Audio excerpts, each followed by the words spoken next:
자, 오늘의 본문 말씀 마태복음 8장 1절은 이렇게 시작을 하고 있습니다. 예수께서 산에서 내려오시니 이렇게 시작을 하고 있습니다. 그래서 우리가 이 예수님께서 산에서 내려오신다고 했는데 그것과 우리가 연관되어진 것을 살펴보려면 마태복음 5장 1절로 가야지 우리가 알 수가 있습니다. 왜냐하면 마태복음 5장 1절에 보면 예수께서 산 위에 오르셔서 말씀을 전파하는 것으로 시작하기 때문에 그렇습니다. 그래서 마태복음 5장 1절에 보면 예수께서 무리를 보시고 산에 올라가 앉으시니 제자들이 나아오는지라, 이렇게 5장은 시작하고 있습니다. 그래서 산 위에 올라가 앉으셔서 많이 오는 무리들과 또한 제자들을 앞에 두고 그들에게 예수님께서 말씀을 전하십니다. 그래서 그 말씀이 기록된 것이 마태복음 5장에서부터 7장까지의 말씀입니다. 그래서 우리가 그 말씀을 산상수훈이라고 그렇게 부르기도 합니다. 산 위에서 전한 말씀이다, 이렇게 부릅니다.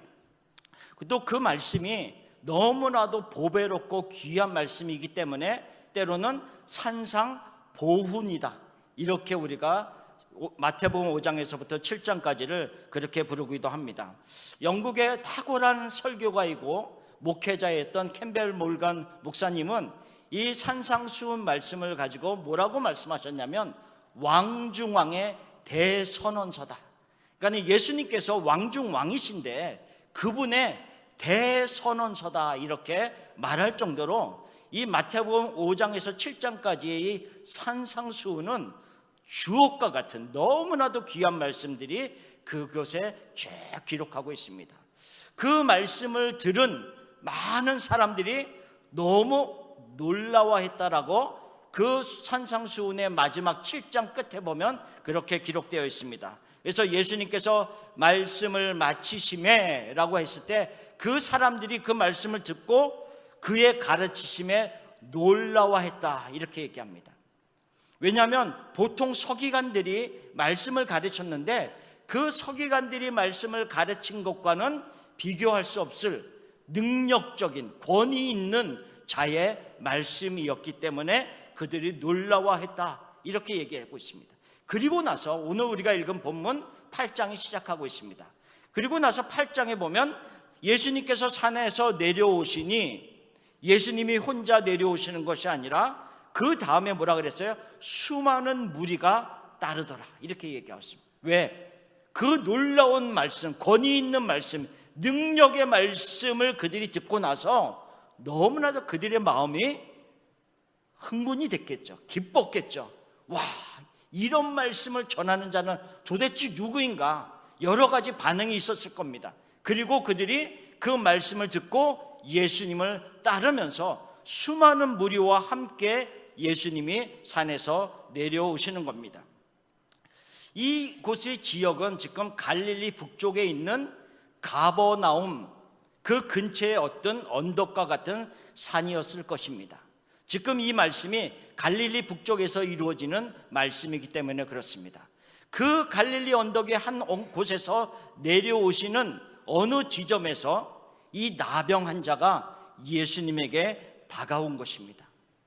예수님에게 다가와서 그에게 절을 하면서 예수님에게 말을 건넵니다. 근데 여기서 우리가 주목해 보아야 될 부분이 있습니다. 이 나병 환자가 어떤 방법으로 예수님에게 가까이 접근했는지는 성경이 기록하고 있지 않습니다.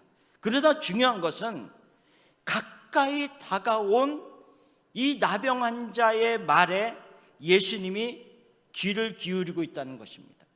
왜냐하면 지금 굉장히 능력 있는 말씀을 전했고요, 그로 인해서 수많은 사람들이 놀라워하는 반응을 보이고 있습니다. 많은 사람들이 자기를 주목하고 있습니다. 그리고 자기를 따라오고 있는 상황 속에 수많은 무리가 따르는 그 상황 속에서 한 사람의 말에 귀를 기울일 수 있는 것은 그렇게 쉬운 일은 아닙니다. 그 한 사람이 권세가 있고 부유하고 뭔가 대단히 갖춰진 사람이라고 한다면 가능했을지도 모릅니다. 그러나 성경에서 말하는 이 한 사람은 그 당시에 가장 버림받은 자의 상징과 같은 나병 환자였습니다. 아무도 주목하고 싶지 않은 그 사람이 다가와서 예수님에게 말씀을 하고 있는데도 예수님이 그의 말에 귀를 기울이고 있다는 것에 우리가 집중할 필요가 있다는 거죠. 내가 어떤 신분이든지 상관없이, 내가 많이 가지고 있는지 없는지 상관없이, 내가 주님에게 도움이 되는지 아니면 주님에게 도움이 안 되는지 상관이 없이 가장 낮은 자, 가장 버림받은 자와 같은 그 나병 환자가 가까이 접근해 왔는데 그의 말에 귀를 기울이고 있는 예수님, 그 예수님이 우리 각자의 마음속에 있는 그 간절함에도 귀를 기울이고 계시는 주님이십니다. 다윗이 시편 34편에 이렇게 말씀하고 있습니다. 여호와는 마음이 상한 자를 가까이 하시고 충심으로 통회하는 자를 구원하시는도다. 마음이 상한 자를 가까이 하시는 하나님이십니다. 어떻게 보면 마음이 상한 자는 나에게 도움이 되기보다는 내가 그에게 도움이 돼야 되는 역할이 필요한 사람입니다. 그러나 하나님은 마음이 상한 자에게 가까이 하신다 그랬습니다. 근데 여기서 상한다, 마음이 상한다라고 하는 이 히브리 말이 샤바르라고 하는 말인데, 이 말은 깨어졌다라고 하는 의미를 가지고 있습니다. 근데 깨어졌는데 어떻게 깨어지냐면 조각조각 깨어진 그런 모습을 의미하고 있습니다. 마치 우리가 많이 쓰는 내 마음이 갈갈이 찢어졌어 라고 우리가 사용할 수 있는 것과 같은 말이 마음이 상했다라고 하는 의미입니다. 왜냐하면 다윗이 자기의 나라 유대 땅에서도 사울을 피해서 도망가야 되는, 아무 곳에서 안심하고 머물 수 없는 그런 모습이지 않았습니까? 그래서 겨우 블레셋 가드라고 하는 곳에 가서 숨었는데 그곳에 있는 사람들이 이 다윗이 누구냐, 이 용사가 우리에게 해가 되지 않겠느냐라고 하면서 말을 하기 시작하니까 다윗이 미친 척을 하면서 침을 흘리면서 그렇게 참 너무나도 초라한 모습을 보이고 나서 도망쳐 나오고 나서 쓴 시가 시편 34편 말씀입니다. 다윗의 마음이 얼마나 상해져 있었을까요? 진짜 그의 마음이 갈기갈기 찢어져 있는 그 상황 속에서 그는 하나님을 바라보고 있습니다. 뭐라고 고백하고 있습니까? 나의 하나님 여호와는 마음이 상한 자를 가까이 하시는 하나님이 아니십니까? 그분이 나의 마음을 지금 돌아봐 주시지 아니하십니까? 라고 그가 지금 하나님 앞에서 말씀을 하고 있는 것입니다. 예수님도 그렇기 때문에 한 나병 환자의 귀에 귀를 기울이고 있는 것입니다. 그분은 의인을 부르러 오신 분이 아니기 때문에 그렇습니다. 병든 자라야 의사가 필요한 것처럼 나는 죄인을 부르러 왔다 라고 예수님께서 우리에게 말씀하셨습니다. 예수님이 귀를 기울이시기를 원하시고 마음이 상한 자가 자기에게 가까이 오기를 기다리시는 예수님이십니다. 예수님께서는 빌립보서 2장에 보면 하늘 보좌를 버리고 그가 하나님과 동등됨을 취할 것으로 여기지 아니하시고 우리를 위해서 이 세상에 오셨습니다. 보좌를 버리고 이곳에 오셨습니다. 그리고 나서는 이제는 마음이 상한 자들, 진정 예수님이 필요한 자들이 예수님에게 가까이 오게 함을 기다리고 있는 그 예수님의 모습이다 라고 하는 겁니다. 이 나병 환자의 간절함에 어떤 담겨있는 애절한 모습들이 이 안에 있습니다. 근데 이 가까이 나와서 지금 예수님에게 얘기를 하는 이 나병 환자가 다른 환자들과는 조금 다른 문구가 이 안에 섞여져 있음을 우리는 금방 파악할 수가 있습니다. 뭐냐면은 나병 환자가 나와서 절을 하면서 이렇게 말을 했습니다. 주여 원하시면 저를 깨끗하게 하실 수 있나이다. 원하시면. 이런 고백을 할 수 있다는 것은 쉬운 일은 아닙니다. 그러나 저는 이 주여 원하시면이라고 하는 이 고백을 두 가지의 의미로 한번 생각을 해봤습니다. 하나는 그 안에 숨겨져 있는 애절함, 간절함, 그 부분이 저에게는 많이 다가왔습니다. 레위기 13장 45절에서 46절에 보면 나병 환자에 대한 이야기를 이렇게 기록하고 있습니다. 제사장이 어느 사람을 진단하고 그가 나병 환자라는 것이 확진되어지면 그 사람은 어떻게 해야 되냐면 나병 환자는 옷을 찢고 머리를 풀며 윗입술을 가리고 외치기를 부정하다 부정하다 할 것이요 병 있는 날 동안은 늘 부정할 것이라. 그가 부정한즉 혼자 살되 진영 밖에서 살지니라. 나병 환자가 되면 그는 부정한 자가 되었습니다. 그래서 늘 부정하다 부정하다 자기가 스스로 그렇게 외쳐야 됩니다. 사람들 가까이 접근할 수도 없습니다. 자기가 살던 진영에서, 성에서 떠나서 진영 밖에서 살아야 하는 그런 모습이 나병 환자의 처한 상황이다 라고 하는 것을 레위기 13장에 말씀하고 있습니다. 진영 밖에서 살면서 사람들에게는 가까이 가는 것을 극도로 꺼려할 수밖에 없는 상황이 되고, 자기가 소속되어 있었던 가족, 어떤 공동체에서 떨어져 나가는 그런 외톨이와 같은 그런 모습이 될 수밖에 없는 것이 나병 환자의 모습이었다. 그리고 나서 세월이 많이 지나다 보면 결국은 잊혀져가는 존재가 되는 것이 그들의 모습이 될 수밖에 없었다는 거죠.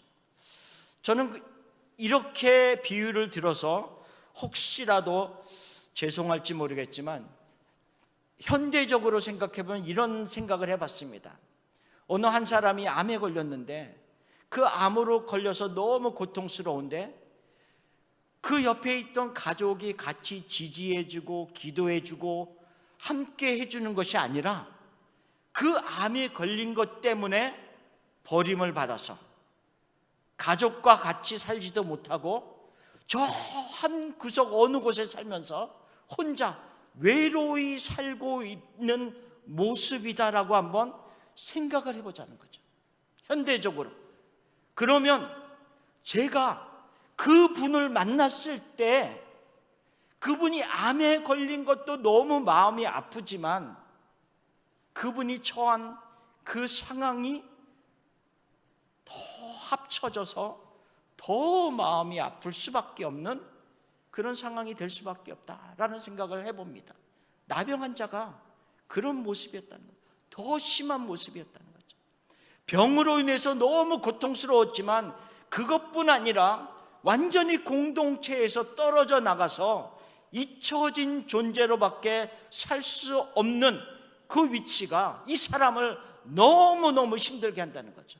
그러다 보면 이 마음속에 어떤 마음이 들까요? 과연 저 사람들은 나의 이 아픔을 알까? 과연 누가 내가 겪고 있는 이 나병이 깨끗게 고쳐지는 것을 원하는 사람들이 과연 있을까? 라고 하는 수많은 질문들을 자기 스스로 얼마나 많이 했을까라고 하는 그런 상상을 한번 해봅니다. 떨어져 나가서 살면서 과연 많은 사람들은 내가 아파하는 이 아픔을 알고 있을까? 이 아픔에서 깨끗이 낫고자 하는 이 마음을 케어해주는 누군가가 있을까라고 하는 거죠. 그래서 이 나병 환자가 예수님을 만났을 때에 꼭 그 나병이 치료되는 것도 중요했지만 질문하고 싶었던 것이 있었던 것 같습니다. 예수님은 제가 깨끗하게 되는 것을 원하시나요? 주님도 원하십니까? 제가 깨끗해 되는 것을. 이렇게 꼭 질문하고 싶었던 그의 마음이 있었다고 저는 생각이 듭니다. 그 질문을 하고 있는, 마음 깊숙이 자리 잡고 있는 이 나병 환자의 마음을 예수님 앞에 절을 하면서 지금 내어놓고 있는 그 애절함이 그 안에 있었습니다. 근데 그 애절함에 예수님이 반응을 보이십니다. 물론 좀 이따 다시 얘기합니다. 두 번째의 의미는 이 주님이 원하십니까? 라고 얘기하는 이 두 번째 의미 속에서는 이 믿음의 모습을 우리가 볼 수가 있습니다. 이 나병 환자의 믿음, 대단하다라는 생각을 해봅니다. 얼마 전에 제가 큰 병은 아니지만 그냥 조금 아팠습니다. 조금 아팠는데 하나님 앞에 기도하면서 주여 원하시면, 이 말씀이 생각이 났습니다. 그래서 이 말을 할까 말까 하다가 결국은 마지막에 조금 했습니다. 이 별것 아닌 것 같은, 그렇지만 나에게는 힘든 그 순간이었지만 큰 병은 아닌 것 같은 그 순간에도 주여 원하시면이라고 하는 그 단어 하나를 첨가하는 데 있어서도 할까 말까 하는 이 적은 믿음이 있는데, 이 나병 환자가 그 너무나도 버림받은, 저주받은 상징과 같은 그 나병을 앓고 있는 그 상황 속에서 예수님 앞에 갔는데, 다시는 있을 수 없는 마지막 기회일 것 같은 그 순간에 주여 원하시면 저를 깨끗게 하실 수 있나이다 라고 고백할 수 있는 것, 굉장한 믿음이다 라는 생각을 해봅니다. 이 마태복음의 구조를 우리가 조금 알 필요가 있습니다. 왜냐하면요, 이 마태복음은 1장부터 28장까지 쭉 이어지는 것이 연대적으로, 순서적으로, 시간적인 순서대로 기록되어 있지 않습니다. 그래서 뒤에 있는 내용이 먼저 일어난 내용이 있을 수도 있고, 앞에 있는 내용이 훨씬 뒤에 일어난 내용이 있을 수도 있습니다. 마태복음은 마태가 기록하면서 주제별로 이렇게 묶어서 이렇게 기록을 하고 있습니다. 산상수훈도 예수님의 공생의 3년이라는 기간이 있는데, 산상수훈도 예수님이 공생애를 시작하면서 전한 말씀이 아닙니다. 두 번째 해 중반기에 전한 말씀입니다. 그러니까는 예수님의 공생애가 시작하고 1년이 지나고 두 번째 해에 중반 정도 되었을 때 이 산상수훈의 말씀을 전한 것입니다. 그렇기 때문에 이 나병 환자를 낫게 하는 일도 두 번째 해에 있었던 일이라고 하는 것입니다. 왜 이 설명을 하냐면요, 나병 환자가 어디에서 예수님을 향한 이런 믿음을 가질 수 있었느냐라고 하는 것입니다. 그것을 한번 추측해 보는 겁니다. 그것을 추측해 보기 위해서는 누가복음 4장에 보면은 이런 말씀이 있습니다. 더러운 귀신 들린 자를 고쳐주는 그런 일들을 하시고, 4장 40절에 뭐라고 말씀하고 있냐면, 해질 무렵에 사람들이 온갖 병자들을 데리고 나오매 예수께서 일일이 그 위에 손을 얹으사 고치시니 라고 말씀하고 있습니다. 이것이 갈릴리 지역의 가버나움에서 있었던 일입니다. 그런데 이 사건들은 예수님의 공생의 첫 번째 해에 있었던 일입니다. 그러니까 같은 근처의 동네에서 지금 있었던 일을 아마 이 나병 환자들은 전해서 아마 예수님의 소문을 들었을 것입니다. 예수님이 병든 자를 위해서 기도만 하시면 많은 자들이 낫는다더라라고 하는 그런 소문을 들었을 것입니다. 그 들은 말을 단순히 흘려보내지 아니하고, 에이 그럴 수 없어, 어떻게 그런 일이 일어나, 이렇게 흘려보내지 않냐고 그의 마음에 간직하고 있었다라고 하는 거죠. 그리고 어느 날 기회가 왔을 때 그가 나병 환자임에도 불구하고 예수님에게 가까이 접근하여서 예수님에게 나오는 그런 모습이다 라고 하는 겁니다. 이 마태복음, 물론 이 8장이지만 마태복음 9장에 보면은 27절에 이런 말씀을 기록하고 있습니다. 두 맹인이 예수님께서 고쳐주실 것을 구하면서 막 그에게 다가가면서 이렇게 얘기합니다. 다윗의 자손이여, 이렇게 부릅니다. 다윗의 자손이여, 우리를 불쌍히 여기소서. 다윗의 자손이라고 하는 말은 메시아여, 우리가 그토록 기다리던 메시아여, 우리를 불쌍히 여기소서라고 하는 그런 의미 아닙니까? 마찬가지입니다. 지금 마태가 산상수훈 이후에 8장과 9장을 계속 묶어서 기록하면서 예수님의 메시아 대신, 그리고 환자들을 고쳐주시면서 그들을 통하여서 예수께서 메시아이심을 고백하게 하는 그런 일들을 계속해서 기록하고 있다라고 하는 겁니다. 두 맹인이 다윗의 자손이여라고 메시아인 것을 고백했던 것처럼 이 나병 환자도 예수님에게 다가가서 예수님이 나의 주님이십니다 라고 절하면서 이야기하고 있는 그 모습입니다. 이런 것을 봤을 때 저는 이렇게 생각해 볼 수가 있습니다. 이 사람은 겉모습으로는, 육체적으로는 살이 썩어져가는 나병 환자의 나병이 걸렸지만 이의 영적인 모습은 썩어져 있지 않았다라고 하는 거죠. 그의 속사람은 강건했다라고 하는 것을 우리가 알 수가 있습니다. 수많은 이 세상의 사람들이 겉모습은 깨끗하게 보일다 할지라도 속은 나병과 같이 썩어져 있는 수많은 사람들이 있는데, 이 나병 환자는 겉모습은 썩어져 있는 그런 모습이었지만 그의 속사람은 믿음이 있었고 주님을 향하여 나가서 주여 원하시면 이렇게 고백할 수 있는 하나님의 사람이었다, 믿음의 사람이었다라고 말씀을 하고 있습니다. 이 간절함 그리고 이 믿음에 예수님께서 반응을 하십니다.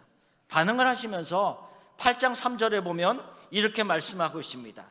예수께서 손을 내밀어 그에게 대시며 이르시되 내가 원하노니 깨끗함을 받으라. 내가 원하노니 깨끗함을 받으라. 마가복음 1장 41절에는 같은 내용이지만 앞에 하나의 문구가 삽입되어 있습니다. 그것은 뭐냐면 예수께서 불쌍히 여기사, 이런 말이에요. 그 후에는 똑같습니다. 예수님께서 그를 불쌍하게 여기셔서 그에게 손을 대시고 그 다음에 이 말씀하시면서 내가 원하노니 깨끗함을 받으라 라고 얘기합니다. 자, 우리가 다시 한번 생각해 봅시다. 예수님께서 권위 있는 굉장한 말씀을 전했습니다. 그리고 그 말씀을 듣고 수많은 사람들이 예수님을 따르고 있습니다. 놀라운 일을 지금 벌어지고 있는 상황 속에서 버림받은 한 존재, 저주받은 상징과 같은 한 존재가 와서 예수님께 간청을 합니다. 그러면 우리가 그의 말에 귀를 기울여 주되 그래 알았어, 빨리 너를 고쳐줄게, 빨리 가, 그런 모습으로 고치고 있는 것이 아니다라고 하는 거죠. 무슨 말을 하고 있냐면 예수님한테 주여 원하시면 저를 깨끗게 하실 수 있나이다 라고 하는 그 나병 환자의 한마디 한마디를 주의 깊게 들으시고 똑같은 말로 그에게 공감하면서 말씀하고 있습니다. 내가 원한다. 주여 원하시면 이라고 얘기했는데 내가 원하노니 라고 완전히 그의 말에 집중하고 있었다라고 하는 것을 말씀하고 있습니다. 우리가 때로는 다른 사람들과 대화를 할 때 내가 열심히 얘기하는데 내가 귀로는 다 듣고 있으니까 말해, 그러면서 열심히 TV를 보고 있다라고 한다면 우리의 마음이 말을 하지만 굉장히 상할 수가 있다는 거죠. 그렇죠? 물론 귀로는 듣겠죠. 그러나 진심으로 듣지 아니하는 그의 태도를 통해서 우리는 하던 말도 멈출 때가 있습니다. 예수님이 나병 환자의 그 약한 모습을 가진 한 사람이 와서 말을 하고 있는데, 주여 원하시면 이라고 말을 하고 있는데, 그의 말에 똑같이 공감하면서 대답하시는, 내가 원하노니라고 말씀하시는 그 예수님의 굉장히 세밀하시고 자상하신 그 모습을 우리에게 지금 보여주고 있다라고 하는 거죠. 여러분이 주님 앞에서 기도하실 때, 주님 앞에서 여러분이 가지고 있는 간절함을 가지고 하나님 앞에 아랠 때, 예수님이, 하나님이 건성건성 그 이야기를 듣지 아니하신다는 거죠. 귀 기울여서 집중해서 그 말을 들으시는 하나님이십니다. 이 믿음의 반응으로 예수님 앞에 나온 이 나병 환자가 예수님 앞에 나와서, 예수님, 주여 원하시면 저를 깨끗게 하실 수 있나이다 라고 고백했는데, 예수님이 내가 원하노니 너가 깨끗함을 받아라 라고 말씀하실 때 그에게 손을 대셨다라고 얘기했어요. 그러니까 예수님은 단순히 그의 말에 집중했을 뿐 아니라 그의 마음에 여태까지 가지고 있었던 그 깊고 깊은 상처들, 아픔들, 과연 나의 나음을 누가 원하는 사람이 있을까라고 했던 수많은 나달의였던 그 마음의 상처들을 아시는 예수님께서 그에게 몸에 손을 대시고 내가 원한다. 몸에 손을 댔다는 것은요, 물론 신체의 어떤 타치를 하면서 전해오는 따뜻함의 사랑도 있습니다. 그러나 그를 만지기 위해서는 가장 가까이 와야지 가능합니다. 그렇죠?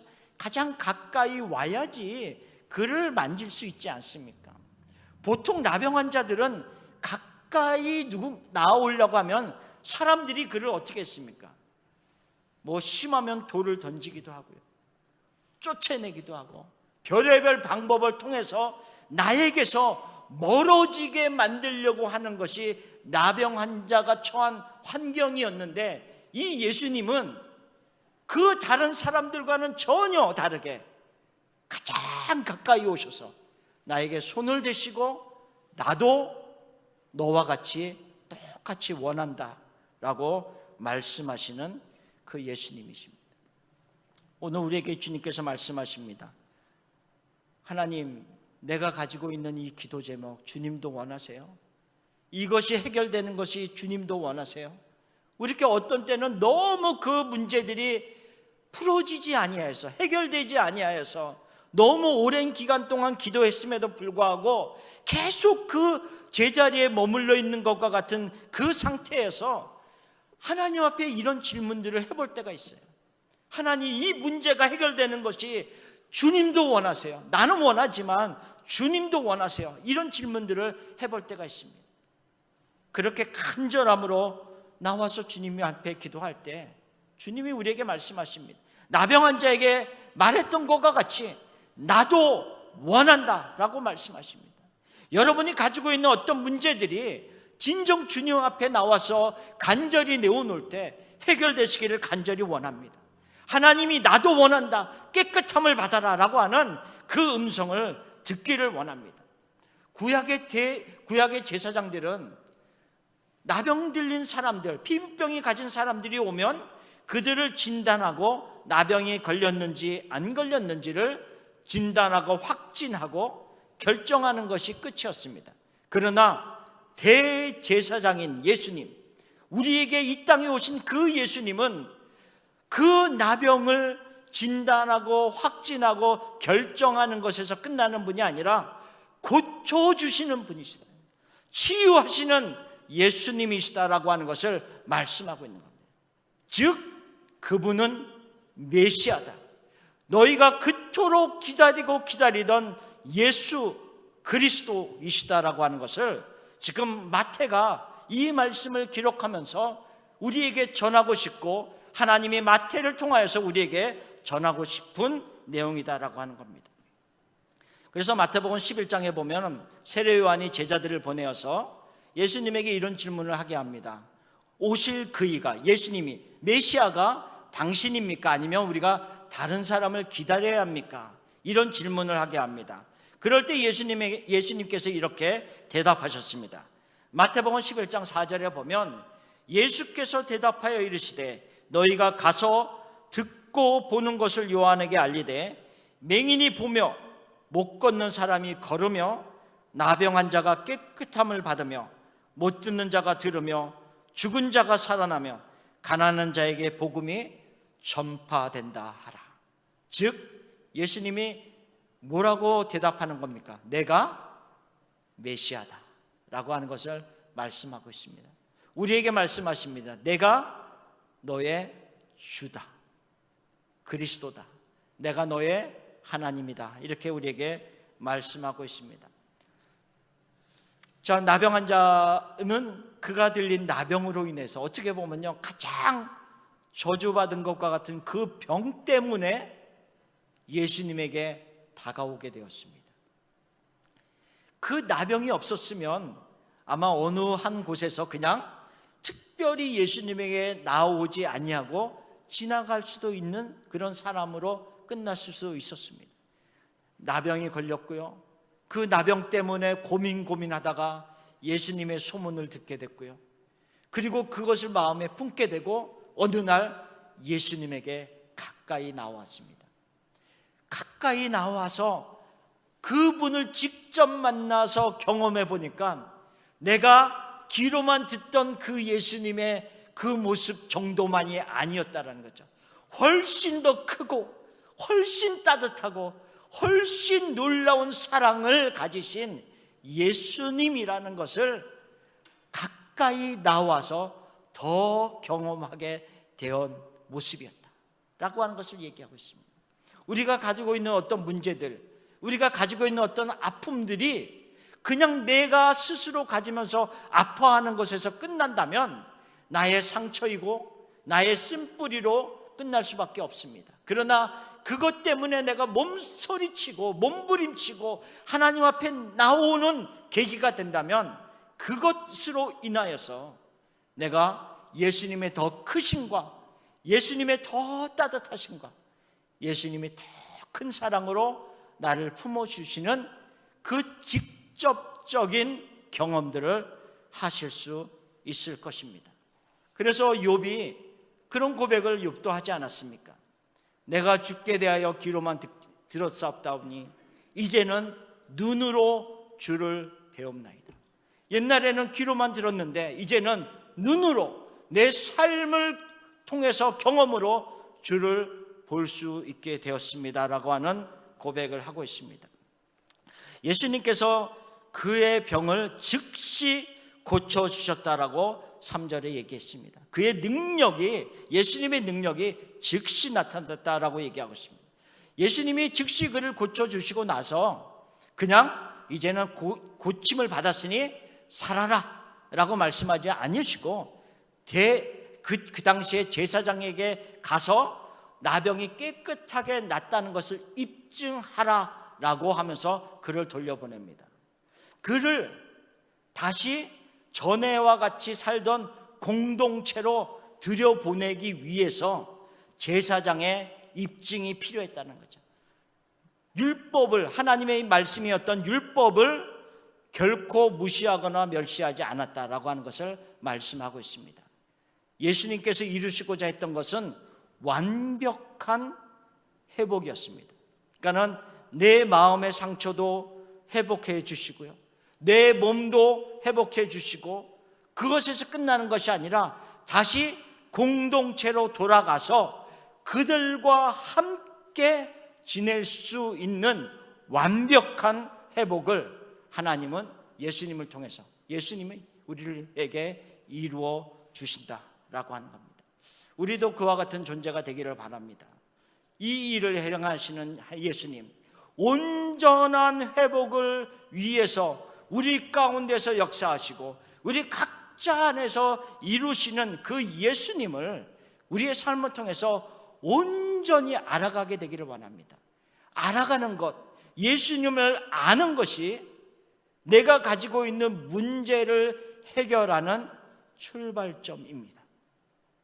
예수님을 더 알아가고요, 알아가면 알아갈수록 그분을 더 신뢰하고 의지하는 모습으로, 그리고 주님과 동행하는 기쁨으로 온전히 살아갈 수 있는 우리 모두가 되기를 간절히 예수님의 이름으로 축원합니다.